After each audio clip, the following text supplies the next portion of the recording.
The NBA All-Star Game, where the best players in the world gather to showcase their skills. A player could only dream of achieving this incredible milestone, while others have been an All-Star for more years than some of you have been alive. Their path to becoming an All-Star goes through us, the fans. Here's an interesting chart that holds no real-world value whatsoever. Players with the most All-Star fan votes in NBA history. Well, technically the most votes since the NBA began keeping track in 1975. Shout out to hoopshype.com for collecting this data since I was in no mood to do it myself. In 25th place is the reigning MVP Nikola Jokic. Michael Jordan's at 20th. Luka Doncic is already at 18th in just his 4th season. You got Iverson at 12th, Curry at 4th, and Kobe with the top spot of 30,260,939 votes. Actually, Kobe's almost number 1. Surprise, surprise. And that's just one of many mind-blowing facts about the NBA All-Star Game you have to see to believe. Today's video is sponsored by Skillshare. Skillshare is an online learning community where you can explore thousands of classes with members across 150 countries. Looking to fuel your passion for design? Skillshare's got you covered. Maybe you're an athlete who wants to enhance your mental game. Well, look no further. From sports to music to business and everything in between, Skillshare's classes are fit for every interest and skill level. One of the most common questions I'm asked by viewers is, how do I make my videos? Or where and how an aspiring creator should get started on their creative journey? And my answer is always Skillshare. Skillshare offers countless classes in animation, editing, filmmaking, and many more. I've been creating videos for years now, and to this day, I continue to use Skillshare to sharpen my craft. Skillshare is ad-free, so you can stay in the zone while exploring new skills. And with new premium classes launching each week, there's no limit to what you can learn and explore. And to help y'all get started, Skillshare is offering a 1-month free trial to the first 1,000 people to click the link in the description. Check out Skillshare and take the next step in your creative journey today.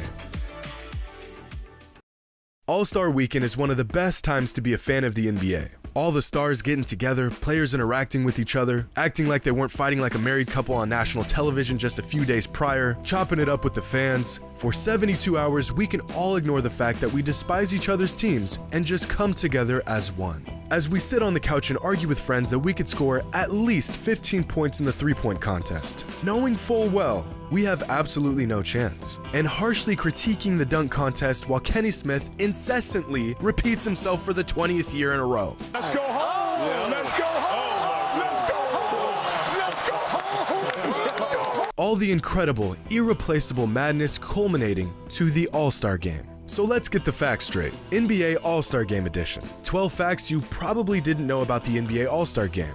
Now, LeBron's record for All-Star fan votes is not the only absurd record LeBron currently holds. He also holds the record for most career points in the All-Star Game. By a lot. In fact, here are the all-time leaders for career points in the All-Star Game, featuring just 4 active players: Carmelo Anthony, Russell Westbrook, Kevin Durant, and LeBron James, with nearly 100 more points than Kobe in second. And this is a total that will continue to grow. Kevin Durant will undoubtedly end up second on this list by the time he retires. And as LeBron's career grows longer, the topic of his age gets brought up more and more. But at 37 years old, LeBron isn't nearly the oldest All-Star in NBA history. That title belongs to Kareem Abdul-Jabbar, who in 1989 played in his final All-Star game at 41 years old. But in all honesty, this All-Star selection was a bit of a farewell gift to the big man, being that his numbers were far less than All-Star material that season. The oldest player who really earned an All-Star nod was actually Michael Jordan at 39 years old and 357 days, just 8 days before his 40th birthday. In that season, Jordan averaged 20, 6, and 4 a game. On the other end of the spectrum, it is Kobe Bryant who holds the record for the youngest All-Star in NBA history. At just 19 years, 170 days old. At this age, most players, even the most elite talents, are in their freshman seasons of college. But by this point in his career, Kobe was not only an NBA All-Star, he was the leading scorer for the West in the All-Star game. As a teenager, But if that isn't crazy enough, Kobe Bryant was a starter for the West All-Star team that season, despite not even starting a single game for the Lakers before the All-Star break. I don't Lakers boys want to take everybody one-on-one. I know, right? Kobe. Yeah.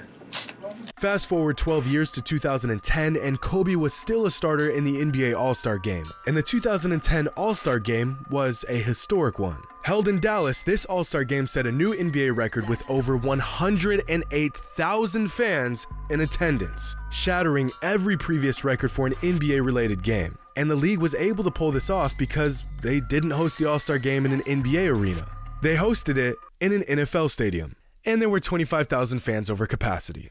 Where a football game looks like this, and a basketball game looks like this. But when you bring all the stars out for one night, it's pretty easy to pack an entire arena as fans from every team show up to see their favorite players team up. And in 2018, fans of the Warriors really got their money's worth, as 4 players from Golden State were selected for the All-Star Game: Stephen Curry, Kevin Durant, Klay Thompson, and Draymond Green. A 4-headed all-star monster of a team like this doesn't come around too often. But this actually wasn't the first time 4 teammates were selected for the All-Star Game. In fact, it wasn't the 2nd, or the 3rd, or 4th, or 5th, or 6th, or 7th, or 8th, or 9th, but the 10th time this has happened in NBA history. But for a few years, the Warriors really had a chokehold on the All-Star Game. Kinda like what happened to Pat Riley and his streak of all-star coaching gigs in the 80s. See, originally for the NBA All-Star Game, 2 coaches were selected based off of which team had the best record from each conference. This method of choosing an all-star caliber coach worked well and rewarded those who earned it. Until Pat Riley and the Lakers ruined it for everyone. Because from 1982 to 1990, Pat Riley and the Lakers were on such a dominant run that Riley was selected as the coach of the West All-Star team for 8 consecutive seasons. It was at this point that the NBA implemented the Riley rule, stating that a coach cannot lead an NBA All-Star team for 2 consecutive seasons. Now, we cannot talk about this year's All-Star Game without mentioning the elephant in the room. When this season's All-Star starters were announced, NBA fans lost their minds because one of these players is apparently not like the others. I'm of course talking about Giannis. No, I'm actually referring to Andrew Wiggins. And whether you believe he's deserving of this spot or not, here are some players that missed the All-Star Game who 1000% deserve to make it. In 1972, Nate Archibald was not selected as an NBA All-Star after averaging 28 and 9 a game. He was 2nd in points per game that season, he was 3rd in assists per game, he only missed 3 games before the break, and he was generally considered a top 10 player in the NBA at the time. The man dropped 540 bombs in the month before the All-Star Game, including 2 back-to-back 40-point games leading into All-Star Weekend. And what's just as odd about this All-Star snub is that Nate's own teammate, Tom Van Arsdale, made the All-Star team with dramatically less impressive numbers. Another insane All-Star snub came back in 1979 when former San Diego Clipper point guard World B. Free did not make the All-Star team despite averaging nearly 29, 4, and 4 a game. The players that were selected instead were Marquise Johnson, Dennis Johnson, and Otis Birdsong. I'm not making this up. Imagine averaging 29, 4, and 4 a game and being snubbed from the All-Star team by a man named Otis Birdsong. But possibly the most egregious All-Star snub in NBA history belongs to Warrior great Nate Thurmond, who was snubbed from the 1969 All-Star Game despite averaging, you ready for this? 20 points and 20 rebounds a game. Yes, you heard that correctly.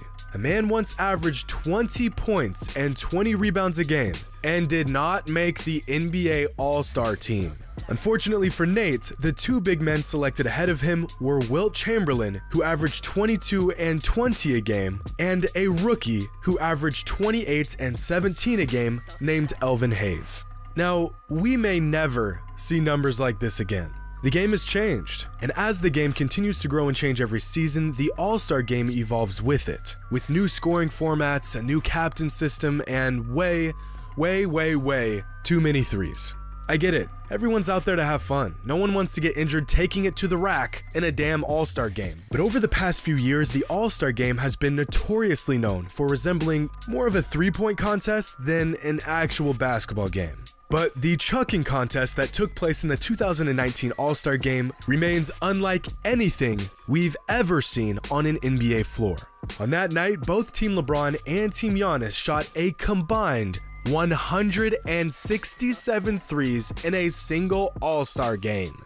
167 attempted three-pointers in a single game. Not only did they shatter the previous record for attempted threes in a single game, this record will more than likely never be broken, as it continues to be an anomaly of a game to this very day. With 167 three-pointers attempted in just 48 minutes, that means there was a three-point shot going up every 17 seconds. For comparison, in the 2001 All-Star Game, widely regarded as the most exciting All-Star Game ever, there were a total of 31 three-pointers attempted. Just another preposterous and wildly purposeless fact that you now know. You're welcome. And now that we've got the facts straight, hope you all enjoy this season's All-Star Game. And as always, until next time.